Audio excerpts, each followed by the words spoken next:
Hi everyone, welcome to lecture number 21, the 8th lecture on labor market equilibrium. In our last lecture, we discussed about monopsonistic labor market. We discussed about the characteristics of monopsonistic labor market. We discussed about the hiring decision of a perfectly discriminating monopsonist. We also discussed about the characteristics of a non-discriminating monopsonist, and also we discussed about the hiring decision of non-discriminating monopsonist and the impact of minimum wage on hiring decision of monopsonist. In this lecture, we are going to discuss about the characteristics of a non-competitive labor market in the case of monopoly. Like we discussed in the monopsonist case, a monopsonist hiring decision influences the wage because the supply curve for the labor is upward sloping. The more workers hired by a monopsony, the higher the wage that the farm will pay to the workers. So, now we will consider hiring decision in the farms that influence the price of the output they sell. So, they are having the monopoly power in the product market. In monopsonist case, we discussed about the monopoly power in the hiring the labor in the factor market. So, the simplest example of such market structure is monopoly, where there is only one seller is there in the product market and they can set the price in the product market. However, they find competitive environment in the while hiring the factors of production while hiring the labor market. So, before getting into the hiring decisions of the monopoly in the factor market, let us discuss about the properties of the monopoly, what are the features of monopoly. As I said, there is a single seller or the single producer. The monopoly enjoy the power of being a single seller in the product market.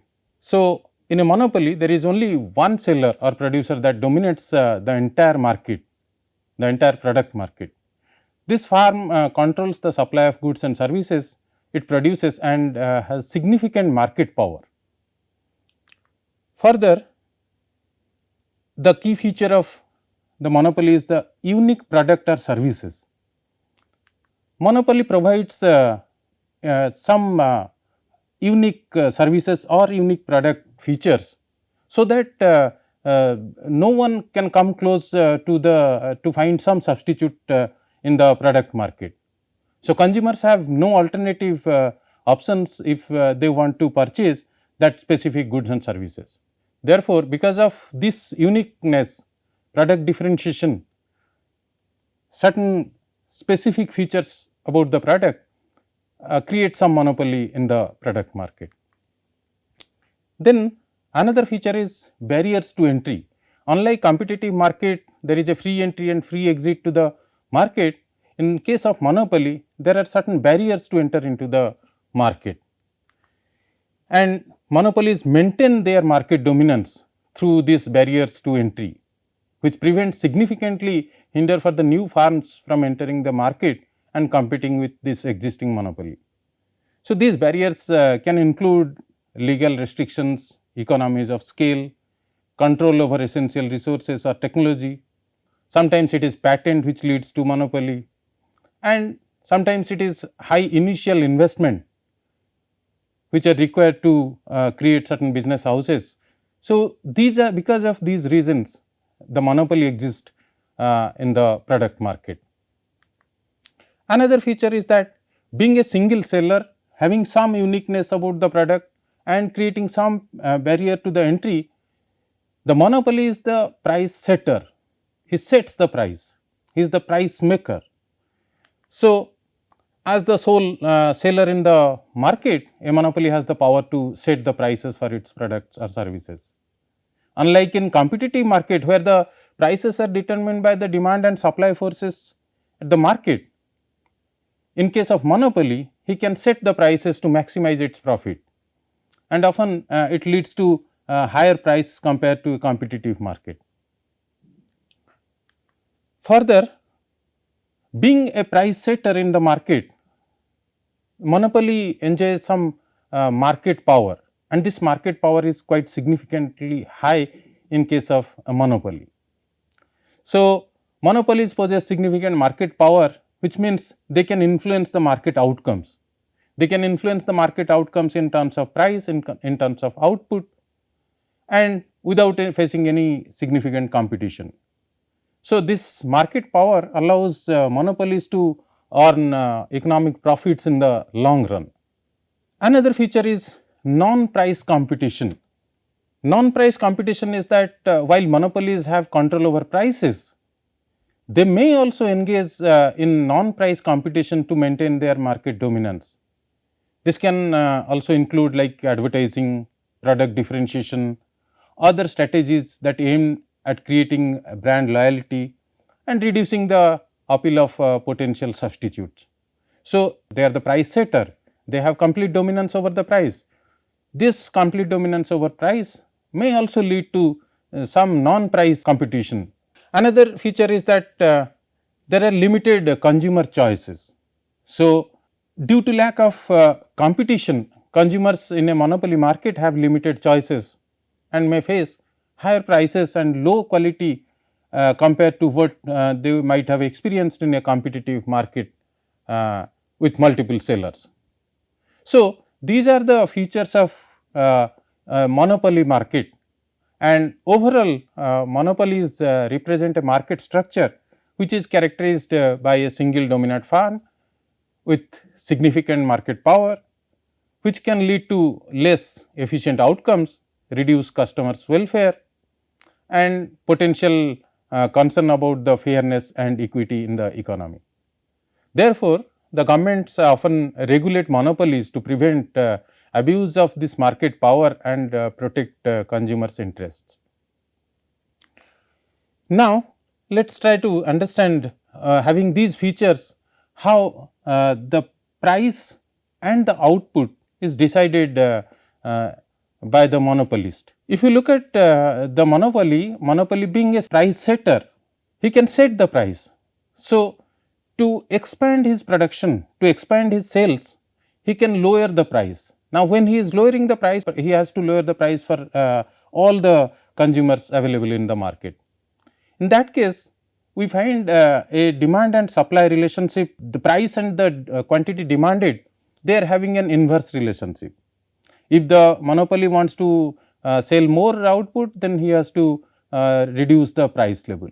So, we can write the demand function for a monopoly like P equals to A minus BQ. So, output and price, they are having a negative relationship. Therefore, you can see the demand function for a monopoly is downward sloping. Further, if we look at what will be the marginal revenue and the total revenue, then total revenue for the monopoly is nothing but price multiplied by the output, which is if we multiply Q with this demand function, then it is AQ minus BQ square. So, this is the total revenue function. And if we want to derive the marginal revenue function for the monopoly, then differentiate this total revenue function with respect to output, then it is nothing but the marginal revenue function, which is nothing but A minus 2BQ. Now, when we look at this the slope of this demand function and the marginal revenue function, the marginal revenue function is going to be different for the monopoly, whereas in a competitive firm the marginal revenue equals to the price equals to the average revenue. Here we can have both marginal revenue function and the demand function downward sloping. However, the slope of the marginal revenue function is much higher. If you compare the demand function, it is minus B, it is minus 2B. So, the marginal revenue function exactly lies on the halfway of this demand function for the monopoly, which is also downward sloping, and it lies below the demand function. Now, if we superimpose the marginal cost function on these revenue functions, then we can have this is the marginal cost function which is upward sloping, and the profit maximization condition gets satisfied where this marginal revenue equals to marginal cost. Irrespective of any market structure, then first order profit maximizing condition is nothing but the marginal revenue equals to marginal cost, and the second order condition is that the marginal cost must intersect the marginal revenue from below. So, in that case we can find that the monopoly farm is going to have the equilibrium, the profit maximizing condition get satisfied at point A, where this marginal cost equals to the marginal revenue. Now, corresponding to this profit maximizing point, the farm is going to produce QM amount of output and going to charge the price PM. So, had it been a situation in a perfectly competitive market, then it would have been the marginal revenue equals to the marginal cost. In a perfectly competitive market, then it is equals to the demand function, then it should be at point B in a perfectly competitive market, and the perfectly competitive market, the profit maximization condition gets satisfied at point B. So, corresponding to that point B, the perfectly competitive market would have produced Q star level of output and would have been the price level P star. Now, when we compare the output and price with the monopoly and perfectly competitive market, we can see that the monopoly is charging a high price PM, producing a low amount of output QM as compared to the price which should have been charged as a P star in a competitive market, and Q star should be the level of output. So, in monopoly they are producing less output, they are charging high price. So, in this comparison we can see that there is some kind of a deadweight loss happens to the economy and the inefficient allocation of resources which happens to the economy. Now, we can derive the implications of monopoly power in the output market for the farm's labor demand curve and hiring decision. So, a monopolist, like any other profit maximizing farm, hires up to the point where the contribution of the last worker hired equals to the cost of the hiring, which means the marginal revenue must be equals to the marginal cost. So, for a monopolist, the additional revenue from hiring an extra person equals the worker's marginal product multiplied by the marginal revenue received by the last unit of output sold. So, this variable is called the marginal revenue product of labor, and the marginal revenue product of labor is less than the value of marginal product of labor for monopolist, because the marginal revenue from selling the last unit of output is less than the price of the output. So, you can see the monopolist they have the monopoly power in the product market, but they face a competitive environment while hiring the factor inputs like labor. So, the wage is decided by the market and they have to accept the wage rate. So, with the going wage rate W, the farm is going to hire EM amount of workers, because this marginal revenue product of labor equals to the marginal cost. Now, this is the value of marginal product of labor, this is derived from the demand function, this is the marginal revenue for the labor which is derived from the marginal revenue function. And you can see, had it been a situation perfectly competitive farm, then the farm would have been hired the workers up to their value of marginal product of labor, and they should have higher E star amount of workers. Now, in a monopolist structure, the farm is going to hire where the marginal revenue product of labor equals to the wage rate. Now, any point before this point A, now if you compare this, the marginal revenue from the labor is higher than the marginal cost. So, by hiring one more worker, the farm would have increased its profit.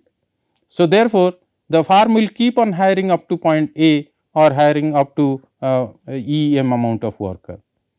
Now, any point after this point A, we can see that the farm is going to pay W, the wage rate, the marginal cost. However, the marginal revenue, physical revenue from the labor is received by the farm is less than the marginal cost what the farm is going to pay. So, it is the point where this marginal revenue product of labor equals to the wage rate, that is the reference point where a monopolist farm hires the worker.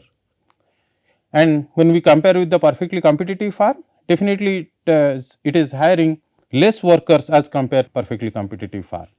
There is some evidence suggesting that monopolists such as some utility companies and other farms that can influence the price, such as farms in the industries where the production is highly concentrated in small number of farms, or there is some kind of oligopoly is there.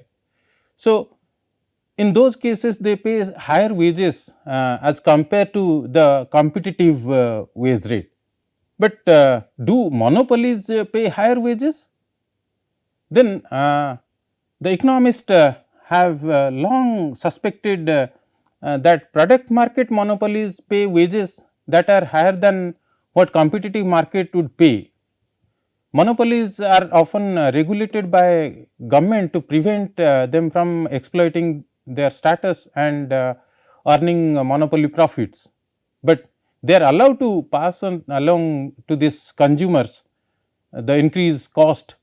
So, sometimes it happens that these monopolies they pass on this increasing cost to the consumers.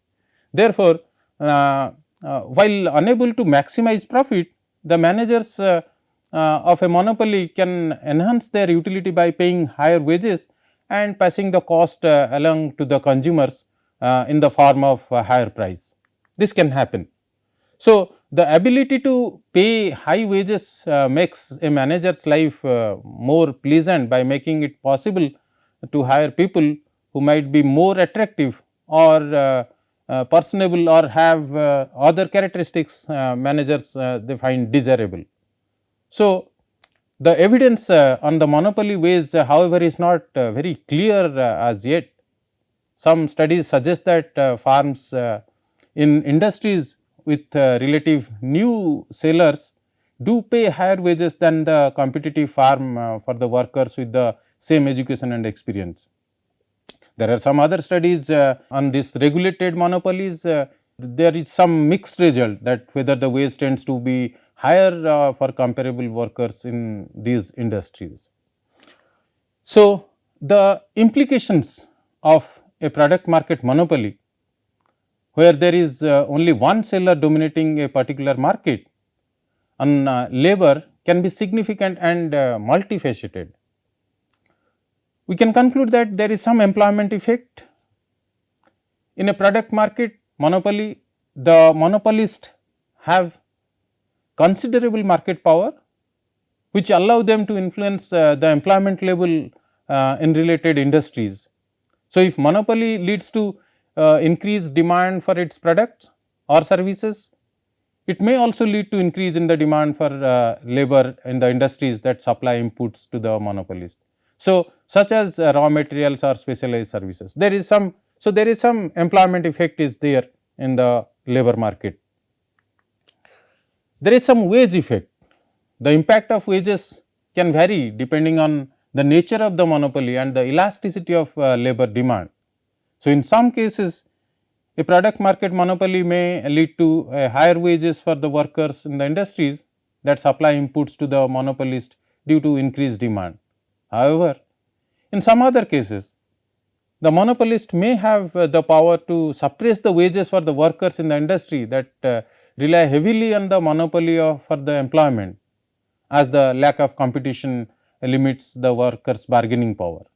So, there is some mixed effect of this wage effect on the labor market, and it completely depends on the degree of monopoly and the elasticity of labor demand.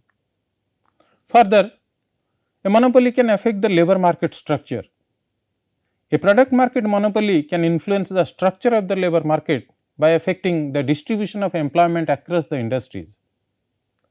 So, if the monopoly dominates a large share of the economy, it may lead to a concentration of employment in the industries directly or indirectly related to monopolistic operation. and potential crowding out the other sectors. There could be significant impact on innovation and technology. The product market monopolies can impact innovation and technology process in the labor market. On the one hand, the monopoly may invest heavily in research and development to maintain their competitive advantage and expand their product offerings, leading to increased demand for the skilled labor in related industries. Whereas, on the other hand, the monopolies may have less incentive to innovate if they face limited competition and potential reducing the overall demand for the labor for the innovative sectors. So, it can act on both way. There is some positive effects and some negative effects on the innovation and technology.